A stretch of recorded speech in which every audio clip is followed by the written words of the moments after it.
জামাত ইসলামের কিছু জরুরি সিদ্ধান্ত জরুরি বৈঠক করে আমিরের জামাত অসুস্থ, হসপিটালে ধীরে ধীরে সুস্থ হয়ে উঠছেন। তার অনুপস্থিতিতেই জামাত ইসলামী দফায় দফায় বৈঠক করছে।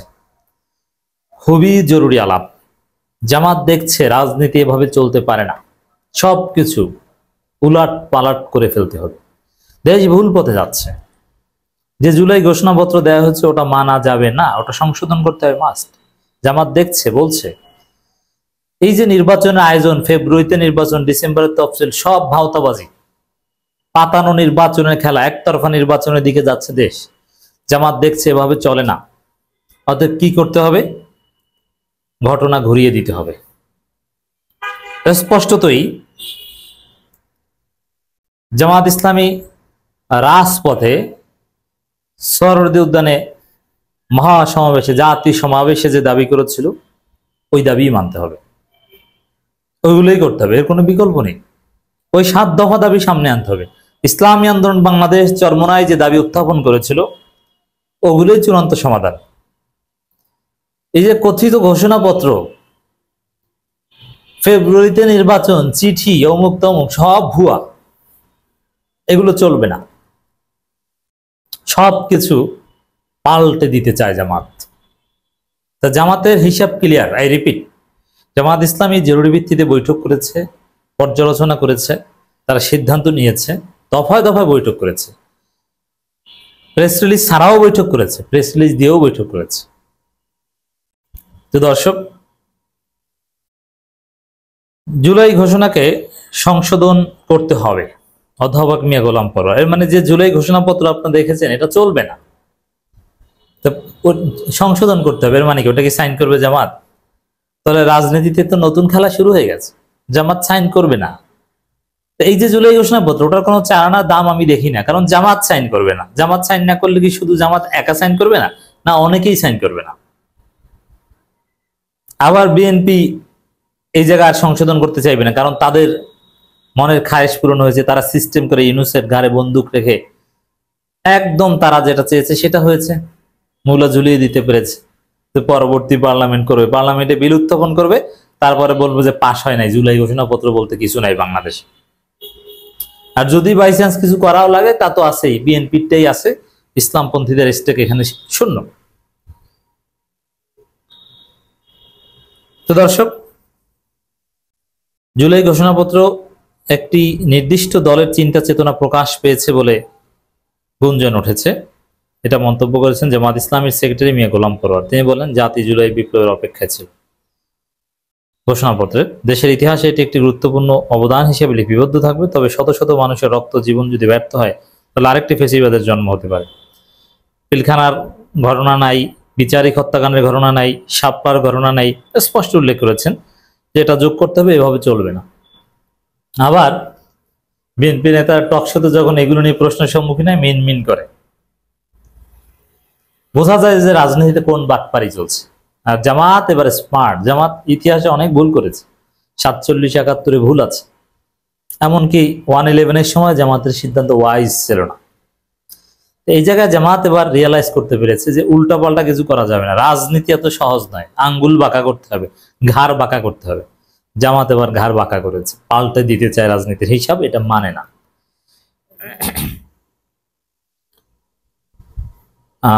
একদম স্পষ্ট কথা যে এদেশের ইসলামপন্থীদের রাজনীতি থেকে মাইনাস করা হচ্ছে। আর ইসলামপন্থীরা বাংলাদেশের এখন বড় শক্তি, এমনকি তারা ঐক্যবদ্ধ হলে ক্ষমতায় আসার সম্ভাবনা। এদেশের জনগণ এখন ইসলামপন্থীদের উপর আস্থা রাখে। অতএব তাদেরকে বাদ দিয়ে বাংলাদেশের কোনো রাজনীতি চলবে না। তাদেরকে এভাবে মাইনাস করে দেওয়া হবে, এটা হবে না। ক্লিয়ার কথা। অতএব নির্বাচন, এই কথাটার নাম উচ্চারণ করলেই আমরা খেপে যাব। কিসের নির্বাচন? আরে ভাই, জুলাই ঘোষণাপত্রই তো হয়নি, এটা কি মানি নাকি আমরা? ওটা কে মানে বলেন তো? বিএনপি স্যার আর কে মানে? কে সাইন করবে? করেন না সাইন, দেখি কে কে সাইন করে। আর আপনি এই ঘোষণাপত্রের উপর ভিত্তি করে নির্বাচন করবেন? পুলিশের কি অবস্থা? চাঁদাবাজি ঠেকাতে পারে না। সাংবাদিক রিপোর্ট করলে চাঁদাবাজি, তাকে থেতলে দেয়, তাকে হত্যা করে, গুলি করে হত্যা করে, পাথর দিয়ে, ইট দিয়ে পিটিয়ে, ইট দিয়ে আঘাত করে পা থেতলে দেয়, শরীর থেতলে দেয়। আর আপনি আসছেন নির্বাচন মারাইতে। এত সোজা নির্বাচন? হিসাবে স্পষ্ট যে বাংলাদেশে কোনো 2 নম্বরই আর চলবে না। অমুক দলের কথায় সব হবে, তারা ক্ষমতা আসছে, তাদেরকে ক্ষমতা দিয়ে সেফ এক্সিট নিব। আপনার সেফ এক্সিট জনগণ ছুটেই দেবে। নির্বাচন হতে দেবেন, আপনি কি করবেন বলেন? আপনি একতরফা নির্বাচন করবেন? এটা বাংলাদেশে আদৌ সম্ভব? সম্ভব। আপনাদের কপালে আছে জরুরি অবস্থা। বিএনপির গ্লাটনি, মানে সব নিজেরা খেতে চায়, এই স্বভাব ওদের কপালে জরুরি অবস্থা আনবে। আর জরুরি অবস্থা যদি জারি হয়, তখন দেখবেন বিএনপির কেন্দ্র থেকে শুরু করে ওয়ার্ড পর্যায়ের নেতারা পিটানি খাবে। চাঁদাবাজির অভিযোগ এদেরকে ধরবে পুলিশ। তো বাংলাদেশের রাজনীতি কোন দিকে যাবে আপনি কল্পনাও করতে পারেন না। নির্বাচন হবে, একটা দল ক্ষমতা আসবে, অসম্ভব। এইসব ধান্দাবাজির কোনো নির্বাচন হবেই না। তাই বাড়াবাড়ি যারা করবে তাদের কপালে বিপদ আছে। আর জনগণের কথা হচ্ছে আরেকটা বিপ্লব। সাদিক কাইম বলেছে যে আরেকটা বিপ্লবের জন্য আমাদের প্রস্তুত থাকতে হবে। দর্শক, বিকাল 3টে জাতীয় প্রেস ক্লাবের আব্দুল সালাম হলে একটা আলোচনা সভায় কথা বলেছেন। That's different.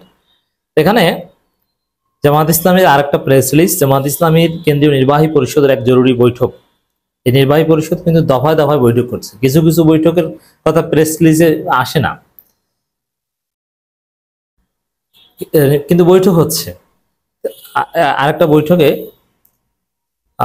সংগঠন কেন্দ্রীয় পর্যায়ে অনুষ্ঠিত হয়, সেটা মুজিবুর রহমানের সভাপতিত্বে অনুষ্ঠিত হয়। যেহেতু আমিরে জামাত হসপিটালে বিরাজমান রাজনৈতিক পরিস্থিতি বিস্তারিত আলোচনা করা হয়।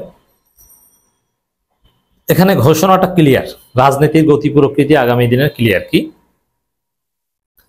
যে 7 দফা বাস্তবায়নে জনগণকে ঐক্যবদ্ধ ভূমিকা পালন করতে হবে, এই আহ্বান জানানো হয়েছে। এটি ঘোষণা। যে জুলাই ঘোষণাপত্র, ফেব্রুয়ারিতে নির্বাচন কিচ্ছু না। 7 দফা মনে আছে? পিআর সিস্টেম লাগবে, বিচার সংস্কার লাগবে, প্রবাসীদের ভোটাধিকার লাগবে, জুলাই সনদ, জুলাই ঘোষণাপত্র লাগবে। ওই 7 দফা বাস্তবায়ন করে তারপরে নির্বাচনের নাম নিয়ে পিঠের চামড়া থাকবে না। জনগণ এসব ধানাই ফানাই নির্বাচন মানবেন। আর আপনি একতরফা নির্বাচন করতেই পারবেন, এটা আপনি অবস্থা। আপনি ভেবেছিলেন যে যাই এরকম নির্বাচনের দিকে এক পর্যায়ে সবাই আসবে না, আপনার নির্বাচন জনগণ ছুঁড়ে ফেলবে। তো জামাতের মূল কথা এটাই। দীর্ঘ বৈঠক হয়েছে, অনেক আলাপ আলোচনা, কিন্তু সব কথা সার কথা এটা, 7 দফার জন্য জনগণকে ঐক্যবদ্ধ হতে হবে। 7 দফা হচ্ছে মুক্তির সনদ। আর বলে রাখি, জামাত ইসলামের 7 দফা চরমোনায় 16 দফা না কত দফা দিয়েছিল, ওগুলোর মধ্যে কোনো মৌলিক পার্থক্য নেই। সব কথার মূল কথা একটাই, সংস্কার, বিচার, নির্বাচন। আর জুলাই সনদ, জুলাই ঘোষণাপত্র সবই লাগবে, এবং সেটা এই সরকারকে বাস্তবায়ন করে দিতে হবে। এবং সেটা হতে হবে ন্যায্যতার ভিত্তিতে। যে কোনো একটা দলকে জুলাই সনদে জাগিয়ে দিবে আর ইসলামপন্থীদেরকে শূন্য করে দিবে, এটা হবে না। এটাই জামাতের ক্লিয়ার কাট কথা, এটা ডিমার্কেশন।